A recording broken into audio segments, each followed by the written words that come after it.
Phinda sibonga uNkulunkulu losuku asinikeze lona. Igama lami Sabelo wakamdlalose. Saqhubeka kwizifundo zokuqala zoKristu. Namhlanje ke isifundo sesi-9 la sisabuka khona la umuntu uNkulunkulu amdalile waseyambeka ensimini yaseEdeni. Sikhuluma la ngo-Adam, umuntu oqala esifunda ngale kuGenesis.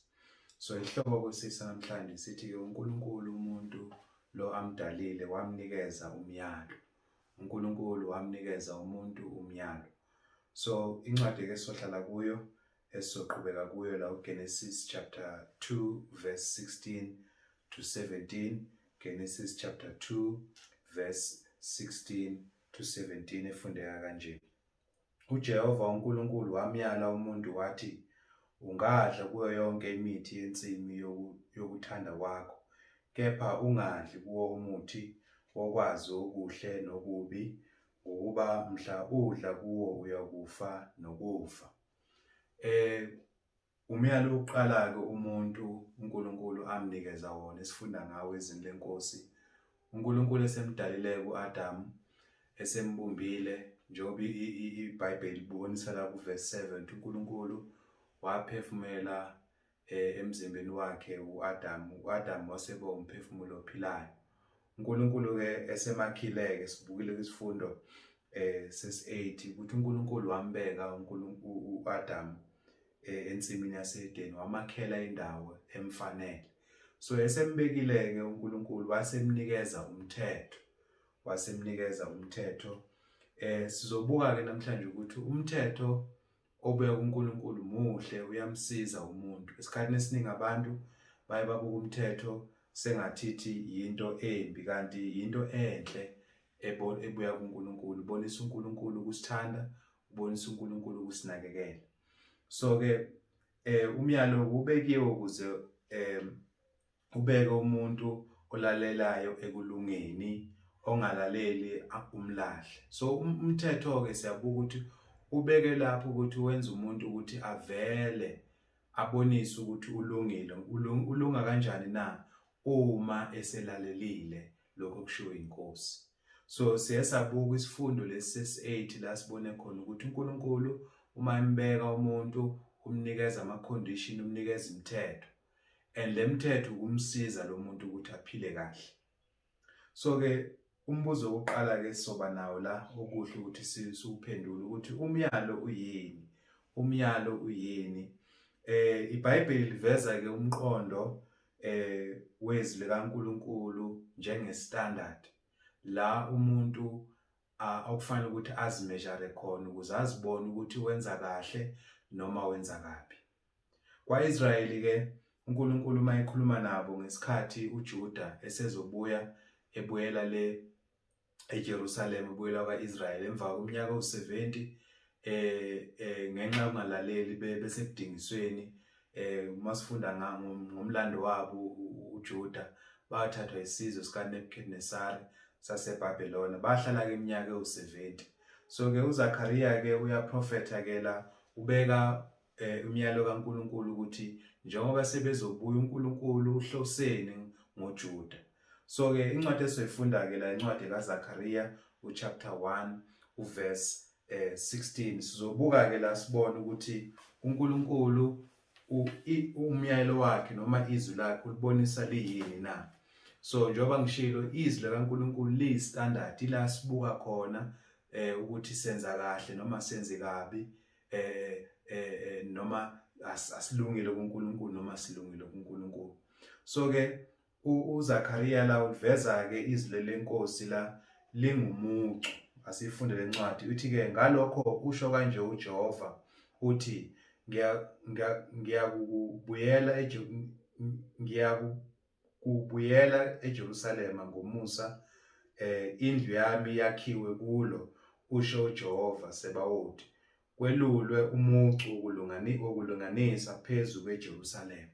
So uNkulunkulu la uyabonisa ukuthi uyophinda futhi abuyele kwithempeli leli elakhiwa uSolomoni, elakhela uIsrayeli ukuze bakwazi ukuthi bamkhonze uNkulunkulu futhi lapho ila abeka khona igama lakhe. Kuthi ke usezobuyela uJehova njengoba sebezebuyela le eJerusalema kwaIsrayeli, uNkulunkulu uzophinda futhi amise umuzi, amise futhi indonga lezi zaziwile, amise futhi nethempeli. Usethi-ke lana-ke uJehova Sebawothi kwelule umucu wokulinganisa phezu kweJerusalema. Leli gama umucu wokulinganisa kukhulunywa ngezwi. uNkulunkulu uzomisa futhi imiyalelo yakhe abantu abazophila ngayo, okuzothi mabehamba bewu-Israyeli bazi ukuthi uNkulunkulu ufunani. So-ke izwi leNkosi lifaniswa njenge measuring line, umucu wokulinganisa. Ngamanye amazwi umuntu kufanele abuke ukuthi la emthethweni kaNkulunkulu ngihamba kahle noma ngihambi kahle. So umyalelo kaNkulunkulu lapho ukuba usisize thina ukuthi sazi ukuthi kuphi okufanele kuphi okungafanele. Uma ubuka ngale lencwadi esiyifundile, umuntu engakawudli umuthi esawuthobela umthetho kaNkulunkulu wayengazi okuhle nokubi. So umuntu wayelindele ukuthi athobele lokho okushiwo uNkulunkulu. So-ke siyabuka ukuthi umyalo kaNkulunkulu ungumucu wokulinganisa. So-ke ukuze sithole ukuthi sihamba kahle noma sihambi kahle, sibuka emyalweni kaNkulunkulu ukuthi uNkulunkulu ufunani. Uphinda uthi uJakobe-ke umthetho kaNkulunkulu noma kwaKristu ngesikhathi sikaKristu uyisibuko, is a mirror. Ake sifunde la incwadi kaJakobe uchapter 1 verse 22 to 25. So umthetho kaNkulunkulu uboniswa uyisibuko esipheleleyo, umthetho opheleleyo. Leli gama eliphelele ukusho ukuthi lacks nothing. Ngamanye amazwi uNkulunkulu usinikeze izwi lakhe eliphelele elingadingi uku-add noma uku-minus. Liphelele lenza umuntu akwazi ukuthi aphelele. So umthetho kaNkulunkulu lapho ukuthi wenza umuntu kuba aphelele kuwo konke ukulunga. So uthi-ke lana-ke uJakobe ake sifunde la izwi leNkosi noma umthetho kaKristu uyisibuko, sibuka kuwo ukuthi sihamba kahle noma sihambi kahle. So uJakobe-ke ubhalela abazalwane la uyabakhuthaza ngenkolo bayamukela esibonisa ngoKristu ngokubaleka kuba semlandela uKristu nokumthobela. So uthi-ke la uverse uverse 22 kuya 25 ithi-ke yibani ngabalenzayo izwi, ningabi ngabalizwayo kuphela nizikhohlisa, ngokuba uma umuntu engolizwayo izwi engesiyo olenzayo, lo ufana nomuntu obuka ubuso bakhe bemvelo esibukweni, ngokuba uyazibuka amuke akhohlwe masinyane ukuthi wayengonjani. Kepha obukisisa emthethweni opheleleyo wenkululeko nohlala kuwo engesiyo ozwayo nje akhohlwe, kodwa engowenzayo asebenze, lo uzakuba ngobusisiweyo ekwenzeni kwakhe. So-ke uJakobe uyabonisa la ukuthi-ke umuntu uma elalela umthetho kaNkulunkulu ewugcina wenza kahle, kodwa umuntu uma ewubuka umthetho kaNkulunkulu njengomuntu ezibuka esibukeni bese engawugcini, engawulaleli, akumsizi ngalutho lowo muntu. So-ke izwi likaNkulunkulu lifana njengesibuko empilweni zethu, liphelele liyasibonisa ekufanele sikwenze, sifanele sikulungise empilweni zethu. So-ke njengoba nawe usuwumKristu ukhethe kahle, izwi leNkosi lilapho ukuba umyalo weNkosi ulapho ukuba ukubonisa ukuthi uhamba kahle noma uhambi kahle, uyamthokozisa uNkulunkulu noma umthokozisa uNkulunkulu. So ukuhamba kwethu akukho ekucabangeni kwethu nasekuhlakanipheni kwethu, kusekuhambeni emazwini eNkosi nasekulaleleni umyalo lo uNkulunkulu asinikeza wona. So-ke siyabuka ukuthi umyalo uNkulunkulu uveze njengomucu wokulinganisa, a measuring line. Ubonise futhi uyini umthetho ophelele oyisibuko esikwazi ukubuka kuwo ukuze sikwazi ukuthi sihamba kahle noma asihambi kahle. So muhle umthetho kaNkulunkulu ngoba uyasisiza ukuba sihambe kahle endleleni noNkulunkulu. So uyini umsebenzi womyalo? Uyini umsebenzi kaNkulunkulu? Okokuqala ukuthi sithola ukuthi emthethweni kaNkulunkulu kuvela ukusindiswa nokulahla. Uma umuntu engawuthobeli umthetho kaNkulunkulu kuvela ukulahla, uyalahla lowo muntu loyo. Uma umuntu ewulalela umthetho kaNkulunkulu uyasinda. Umzekelo walokho sibona la uJesu ethuma abafundi bakhe, nathi usithumile kubashumayela ivangeli. So usethi ke la kuMark chapter 15 to 16 ufundisa la ukuthi abafundi njengoba nawe usumfundi kaKristu masishumayela ivangeli. Masishumayela ivangeli ke kukhona abantu abazolilalela, kukhona abantu abangeke balilalele. So ke masifunda ke la uverse 15 la ku chapter 16 uverse 15 to 16 wayesethi kubo hambani niye ezweni lonke nishumayela ivangeli kuwo konke okudaliweyo, okholwayo abhabhadiswe uyakusindiswa, kepha ongakholwayo uyakulahlwa. Siyabuka ke la siyabona ukuthi umthetho kaNkulunkulu njengoba uKristu ubekile ukuthi makushunyayele ivangeli, kusho ukuthi ivangeli lizoveza ukukholwa, khona uzokholwa umuntu, khona futhi ongeke alikholwe. So lo ozokholwa uzosindiswa ngoba uzobhabhadiswa, ulalela abhabhadiswe asindiswe. Bese lo ongalamukeli izwi, ongawamukeli umyalo kaNkulunkulu uyalahlwa. So siyabuka ukuthi ke umsebenzi womyalo ukuveza ukulunga, ukuveza ukuthi umuntu akhethe, akwazi ukukhetha ini insindiso, amlalele uNkulunkulu noma angamlaleli. Okwesibili esikubonayo la ukuthi umyalo kaNkulunkulu uveza ukukholwa. So uNkulunkulu indlela ahlele ngayo ukuze umuntu kuthiwa uyakholwa, uNkulunkulu ulindele ukuthi lo muntu amlalele. Masifunda incwadi yabaseRoma chapter 10 verse 17 uyasivezela umbhalo ukuthi ukukholwa kuza ngokuzwa izwi likaKristu noma izwi likaNkulunkulu. Akuveli nje ukukholwa emoyeni or just any ordinary belief. Ukhulunywa la ngefaith, ukukholwa kwizinto ezishiwo uNkulunkulu, ukuthobela lokhu uNkulunkulu akushiwo. So umuntu ke othobelayo kubizwa kuthiwa uyakholwa. So buka la incwadi yabaseRoma uchapter 10 sifunde khona la uverse 17. 10 verse 17. Ngalokho ke ukukholwa kuvela ngokuzwa, ukuzwa kuvela ngezwi likaKristu. So ke siyafunda ukuthi ukukholwa kuvela ngokuzwa, ukuzwa ini izwi likaNkulunkulu. So faith comes by hearing. So umuntu angeke nje akholwe ngaphandle ukuthi alalele noma ezwe amazwi kaNkulunkulu. So umuntu ke okholiwe yilo othobela amazwi kaNkulunkulu. Umbhalo wamaHebheru uyakhuluma kakhulu ngale ndaba yokukholwa. Uchapter 10 uchapter 11 uveza abantu kakhulukazi chapter 11 abahambe ngokukholwa.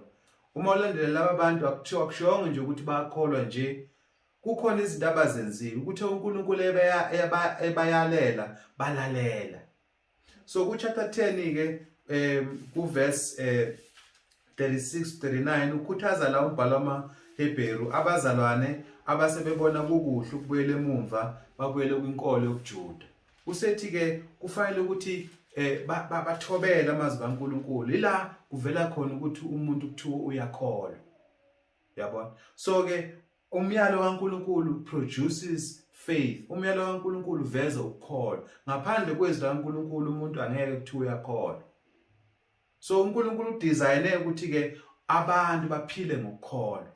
Icebo likaNkulunkulu, indlela uNkulunkulu ahlele ngayo uma edala umhlaba, ukuthi umuntu uzohamba enyathelweni zakhe, uzomlalela, uzothobela. So uma esethobelile kamazwi akhe uNkulunkulu kuthiwa lo muntu uyakholwa.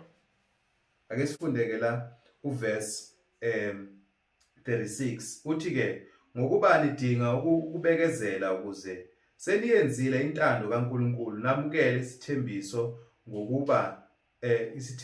ngokuba kuseyisikhashana nje, ozayo uyeza akayi kulibala, kepha olungileyo wami uyakuphila ngokukholwa, kepha uma ehlehla nyovana umphefumulo wami awuyikuthokoza ngayo, kepha thina sisibwa abokuhlehlela ekubhujisweni, kodwa singaba bokukholwa kuze kube ukusindiswa kwemphefumulo. Sesiyabona ke futhi nala ukuthi insindiso nokukholwa kuyahambisana. Ukungakholwa kuhambisana nani? Nokubhujiswa. So uthi ke la umbhalo wamaHebheru kudingekile ukuba senze njani? Senze intando kaNkulunkulu, senze umyalo kaNkulunkulu, siwuthobele. Emva kwalokho kuzokwenzekelani na?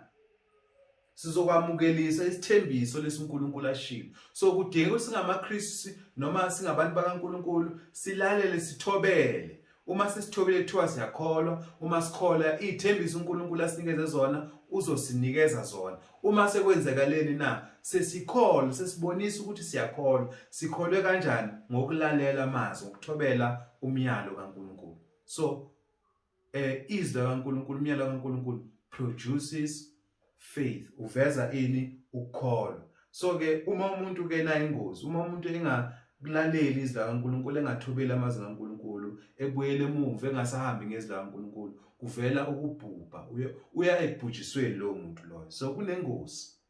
Yabona? So umyalo kaNkulunkulu muhle ngoba uveza ini? Ukukholwa. Masifika la ku chapter 11, uma umbhali umaHebheru esakhuluma ngokukholwa, uthi la ku verse 6 sizogcina la ku verse 8, Hebrews chapter 11 verse 6 to 8. Kepha ke ngaphandle kokukholwa akwenziwe ukumthokozisa, ngokuba ozayo kuNkulunkulu umele ukukholwa ukuthi ukhona nokuthi ungumvuzi walabo abamfunayo. Ngokukholwa uNowa exwayisiwe ngezinto ebezingakabona, esaba uNkulunkulu, wakha umkhumbi wokusindiswa indlu yakhe, okungakho walahla izwe, waba yindlalifa yokulunga okuvela ngokukholwa. Ngokukholwa uAbraham walalela ebizwa ukuba aphume aye endaweni ebezayo kumukeliswa ibe yifa lakhe, waphuma engazi lapho eyakhona. So umbhalo wamaHebheru uyaveza la ukuthi ngaphandle kokukholwa ngeke sikwazi ukumthokoza uNkulunkulu. Hence ke ingakho ke umyalo uvelile. Ngoba kuyo umyalo kaNkulunkulu sizokwazi ukuthi sithobele, silalele, bese kuthiwa siyakholwa. Uma sesikholiwe sizothola umvuzo, insindiso ebuya kuNkulunkulu. So uthi ke angeke kukhonakale ukuthi simthokoze uNkulunkulu ngaphandle kuba sinjani simlalele. Umvuzo, ukuze umuntu athole umvuzo kuNkulunkulu, fanele alalele, athobele umyalo wakhe uNkulunkulu. Useveza ke la ababili la engithande ukuthi sikhulume ngabo, sibaveze la. uNowa uNkulunkulu wamnikeza umyalelo ukuba akhe umkhumbi, etholakale kuye nomndeni wakhe abamlalela uNkulunkulu, abamthobela uNkulunkulu. Walalela. So lithi izwi la waba indlalifa yokulunga. He became the heir, or he became the example for us, ukuthi thina sazi ukuthi uma kuthiwa umuntu uyakholwa, umuntu okholwa ulo ulalela amazwi kabani? kaNkulunkulu, othobela umyalo kaNkulunkulu. So ke noAbraham naye uma kufika amazwi kaNkulunkulu emyalelo ukuthi makaphume ayezweni lesithembiso, uma ufuna uGenesis chapter 12, emkhipha la ebehlala khona, wahamba nomndeni wakhe uAbraham endaweni angayazi, kodwa walalela izwi okuthiwa namhlanje uAbraham ubaba ukholwa. Why? Because wathobela, walalela. So ke siyabuka ukuthi ke ukukholwa kuvela kuphi na? Ekuzweni izwi kaNkulunkulu, ekulaleleni. Uma umuntu emlalela uNkulunkulu uyakholwa, uma umuntu engamlalelanga uyalahla. Futhi esikubonanga umthetho kaNkulunkulu ukuthi kuvela ini? Ukuvikeleka. Abanye abantu abakunaki lokho uma bebuka umthetho kaNkulunkulu ukuthi uNkulunkulu usuke wakha ngokuvikela umuntu. Siyakwazi lokho empilweni yethu nathi abangabazali banokubeka imithetho kubantwana babo. Eminye imithetho yomzekelo wabo uzothi umntanami angifisi ukuthi ahambe ebusuku, angifuni ukuthi maye ephumile emini enze sure ukuthi uyabuya ngo6 o'clock ntambama.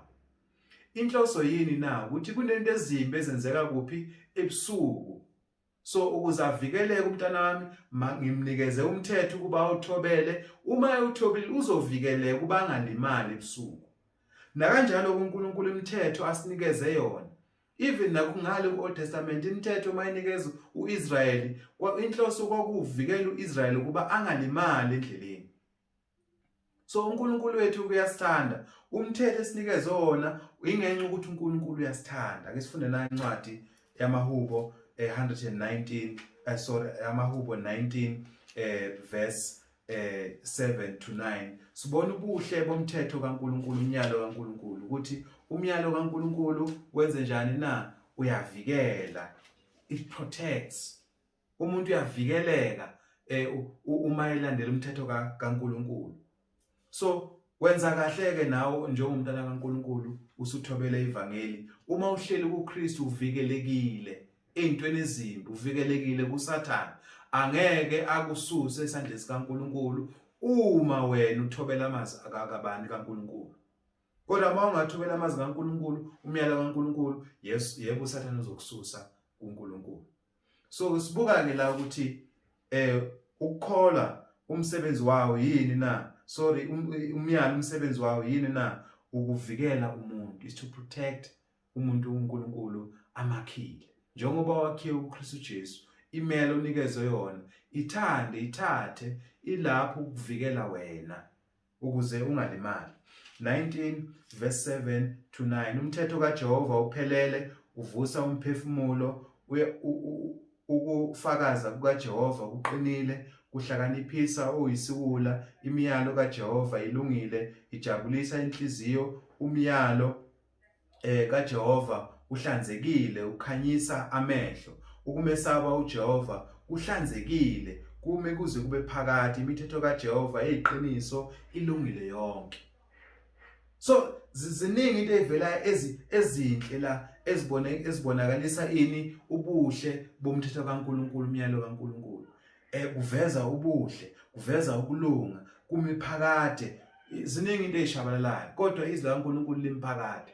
So ke uma ngilithobela ke ngiyavikeleka. UJesu uma ekhuluma la kuMathewu 7 verse 24-27 ekhuluma eqeda intshumayelo yakhe esentabeni, uthi ke kuko konke lokho akukhulumile uJesu mawuqala uChapter 5 eyala uIsrayeli, emlungiselela ukuba njengoba umbuso kaNkulunkulu okulibandla usuzofika, kumele bayiphathe kanjani embusweni kaNkulunkulu. Usethe ekugcineni, uma umuntu ethobela amazwi ami noma elalela amazwi ami, uyofanisa nendoda eyaphuma yathi ifuna ukwakha.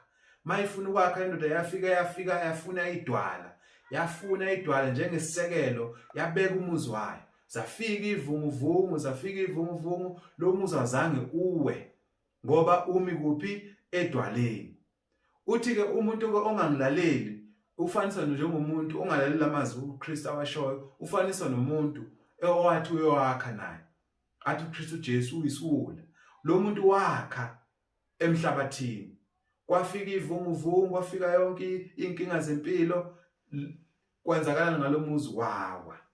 Umehluko ukuphakathi lemizi emibili na ukuthi lo omunye wakhe edwaleni, wakhe emazwini kaKristu. So umuntu akhe noma akha impilo yakhe ngezwi likaNkulunkulu. Mawufuna ukwakha umshado wakho ukuthi ube muhle, thatha izwi laNkulunkulu lisebenzise, liphile empilweni zenu emshadweni. Then ke umshado wakho uzoma. Sifunda la ukuthi ke uma umuntu ehamba ke ngomyalo kaNkulunkulu uyavikeleka. So uma uNkulunkulu emnikeza uAdam lemithetho, kwangasikho nje ukuthi ufuna ukumtrika. Sinabantu abanjalo abacabanga ukuthi uma uNkulunkulu enikeza umuntu imiyalelo ingenxa ukuthi uNkulunkulu uyamtrika nje umuntu.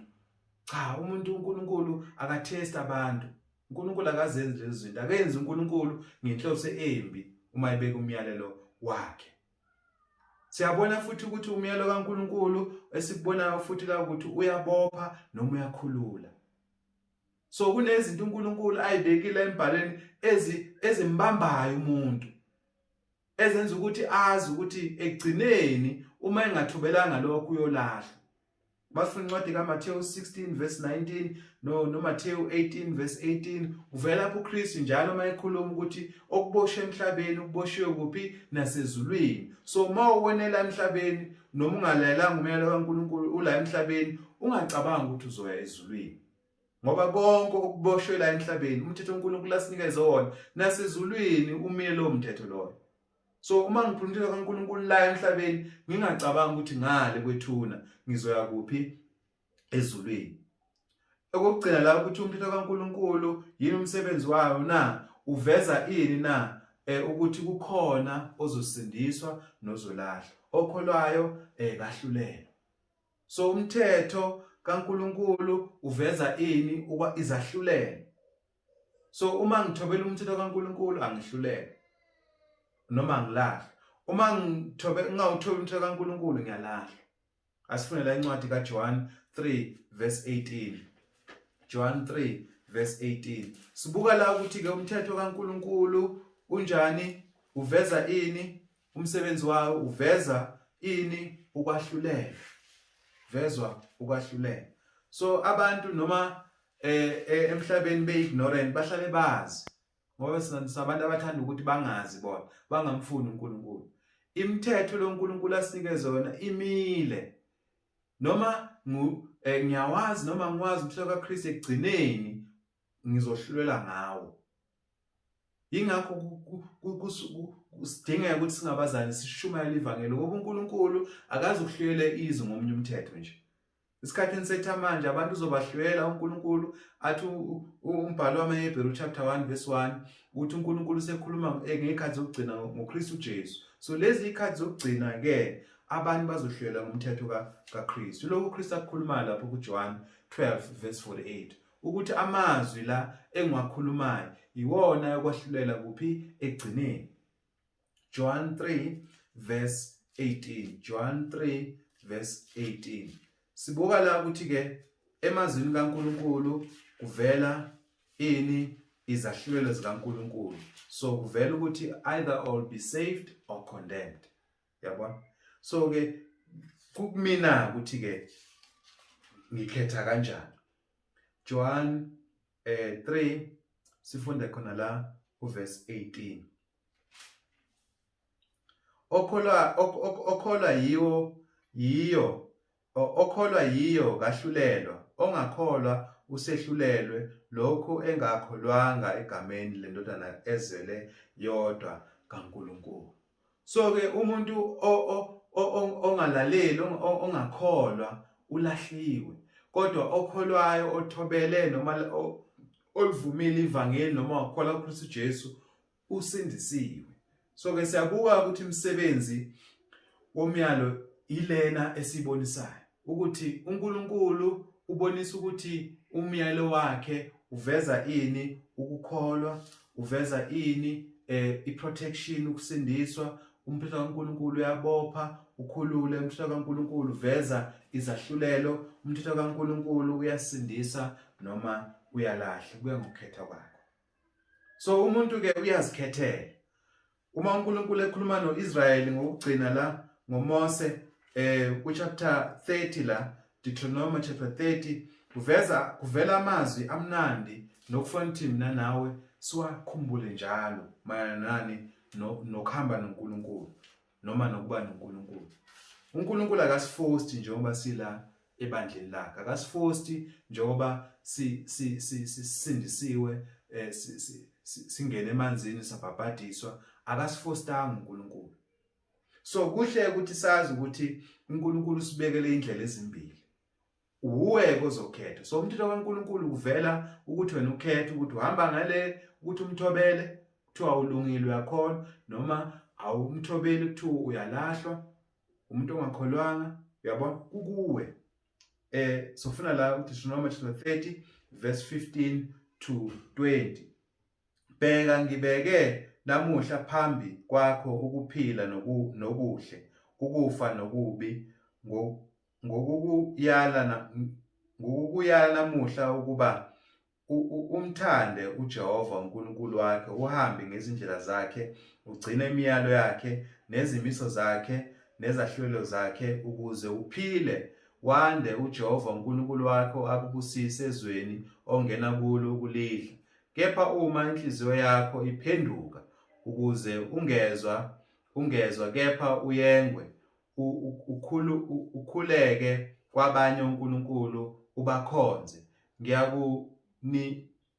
nimemezela namuhla ukuthi niyakubhubha nokubhubha, anikuzandisa izinsuku zenu ezweni eniwele iJordani ukuba ningene kulo ukulidla. Ngifakazisa namuhla izulu nomhlaba ngani ukuthi ngibeke phambi kwenu ukuphila nokufa, isibusiso nesiqalekiso. Ngalokho khethani ukuphila ukuba niphile wena nenzalo yakho, ukuba umthande uJehova wakho, ulalele izwi lakhe, unamethele kuye, ngokuba lokho kungukuphila kwakho nobude bezinsuku zakho, ukuze uhlale ezweni uJehova alifungela oyihle uAbraham noIsaka noJakoba ukubanika lona. Siyabona ke la ukuthi uma eseqeda amazwi akhe la, inkulumo yakhe la uMose la uthi ke bheka namuhla ngibeke ukufa nokuphila. uNkulunkulu ubeka indlela ezimbili, ukufa nokuphila. Usethi ke masikhethe.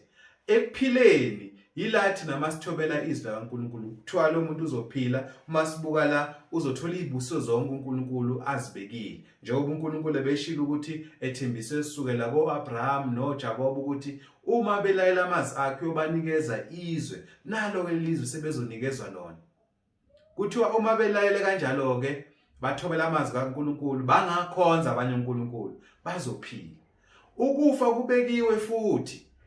Uma umuntu engathobeli amazwi kaNkulunkulu uzofa. Ngamanye amazwi uNkulunkulu uzomsusa ezweni lesithembiso. Khuluma ngoIsrayeli. Nathi ke isikhathi sethu singamaKristu, uma singamthobeli uKristu, amazwi kaKristu, sizofa, sizosuka emehlweni kaNkulunkulu, sizolahlwa. Siyabuka ukuthi zimbili indlela uNkulunkulu uzibeke kimina kubo bonke abantu ukuba akhethe umuntu. Wonke umuntu kunelungelo ukuthi akhethe ufuna yena ukulalela uNkulunkulu noma kamlaleli. Kukuwe. So kuhle ukuthi mina nawe sikhethe uNkulunkulu. Masikhumbula nangale lincwadi siqale kuyo, masifunda ngoAdam, uNkulunkulu nalapho bembekela indlela ezimbili. Uma ethi kuye uNkulunkulu umnikeza umthetho ukuthi akadle konke okusensimini yase-Edeni, kodwa kuphela isithelo sokwazi okuhle nokubi, angasithinti nokusithinta, angadli. Ngoba mhla efa uyofa nokufa. So zimbili indlela. Uma ehlala emazwini ukuba angasithindi lesasihlahla, angawuthindi loya muthi, uzophila. Uzoqhubeka edla umuthi okuphila ingunaphakade. Le yayimbili imithi eyispecial lapho. Omunye wawo kokumuthi okuphila ingunaphakade, wayevumelekile ukudla. Umuthi angavumelanga ukudla yilo okwazi okuhle nokubi. So njengoba enikeze lo myalo, uma ethobela lo ukuba agcine konke uNkulunkulu akushilo, angawuthinti lo muthi, ubezophila. Uma ethinta lo muthi ewudla, uzofa. So zimbili indlela esinikezwe uNkulunkulu. Khethake.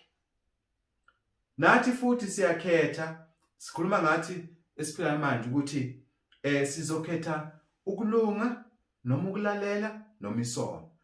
Ungafunda incwadi yabaseRoma chapter 6 verse 16. uPaul uveza lapho ukuthi uma umuntu esesiyekile isono, esephumile esonweni, usekuphileni. Uma umuntu ehlele esonweni, usekufeni. Uverse 1 wakho chapter 6 uthi siza kuthini na? Siqhubeke sihlale esonweni na? Qhana kanye. Ukuze umusa kaNkulunkulu wande na? Qhana kanye. Thina esafa mayana nesono singaphinde sihambe kanjani kuso? Okusho ukuthi umuntu uma ephumile esonweni usekuphileni. Uma yela uNkulunkulu, ethobela uNkulunkulu, usekuphileni. Kodwa uma umuntu engamlayela uNkulunkulu usesonweni, uhamba esonweni. So zimbili indlela. Abanye abantu bathanda ukuthi hayi mina I'm in the middle. Ngishaya ngapha nangapha.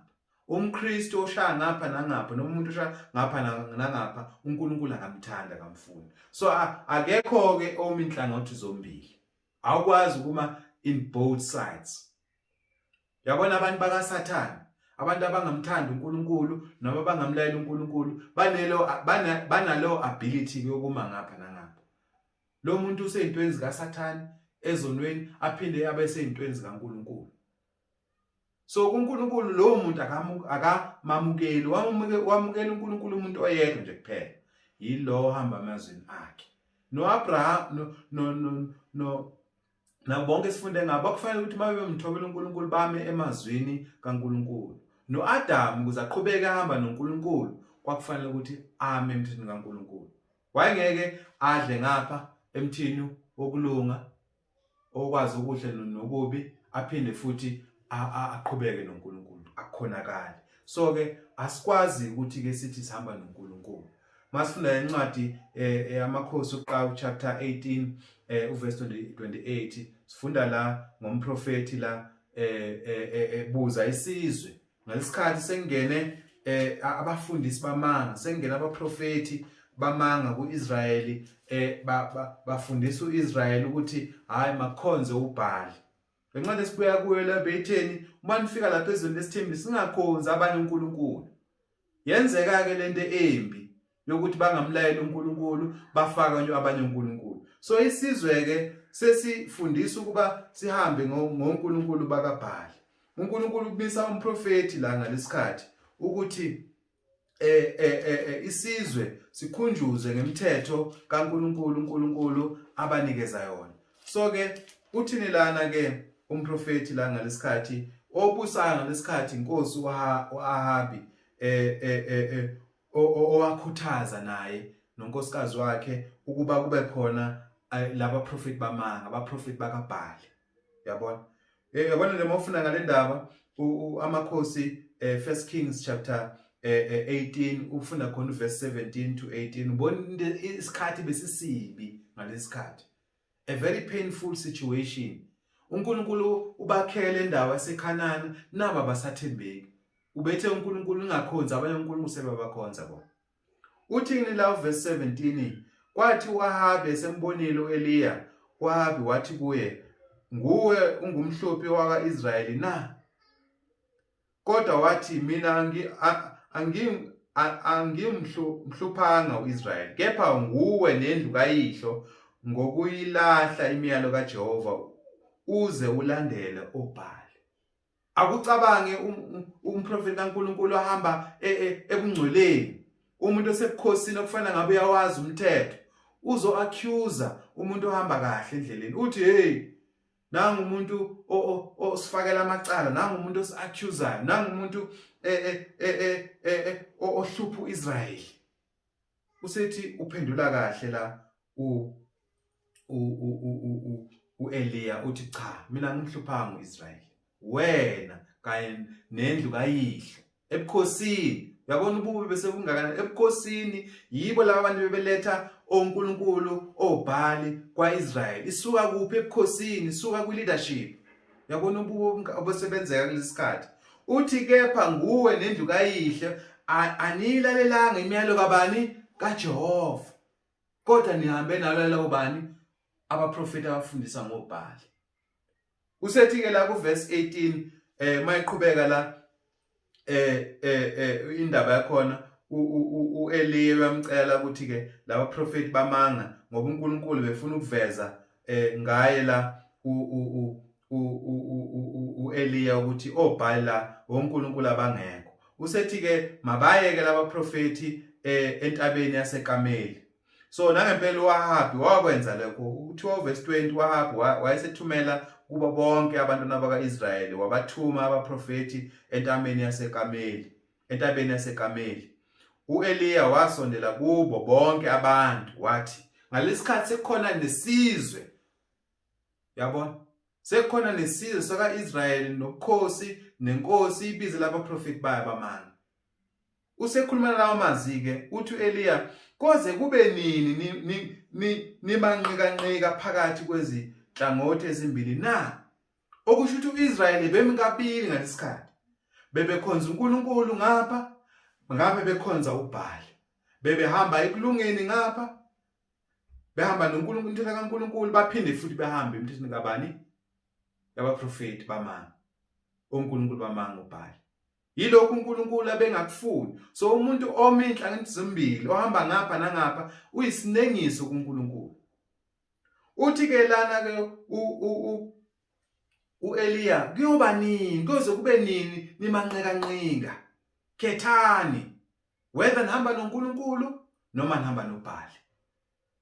Sinabazana namhlanje abangafuni ukuma eqinisweni, abangafuni ukuhamba endleleni engcwele, bangapha ebumnyameni, bangapha ekulungeni, basesonweni abayikho esonweni.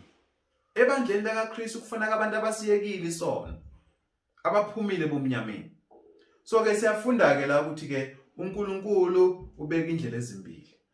Uma ekhuluma futhi la uNkulunkulu ngesikhathi sethu esekhuluma lapha ngoJohn ofuna incwadi kaEsambulo Revelations 3 verse 15 to 16, uKristu uveza ibandla la elinjani elindikindiki, liyashisa liphinde libande, lilukhoma.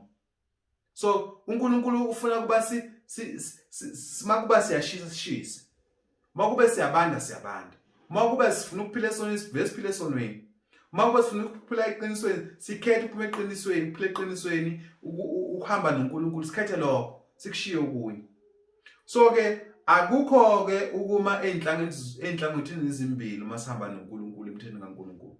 Umyalo kaNkulunkulu senze kuba sime noNkulunkulu noma singabe noNkulunkulu. There's no either or. Kunokuthi uhamba noNkulunkulu uyamthobela uNkulunkulu noma umthobela uNkulunkulu. So noAdamu ke mayinikeza umthetho, njengoba sinikeza imithetho, uAdamu kwakufanele ukuthi either yowuthobela noma akawuthobeli. So mhla edla kuloya muntu okwazi okuhle nokubi, isikhathi lana ke engasamthobeli uNkulunkulu. So ke uNkulunkulu ufuna sihambe endleleni eyodwa. Siyazi ukuthi ekugcineni siyakhunjuza ukuthi emva kosuku lokwahlulela khona baya kuphi endaweni yokuphila ingunaphakade.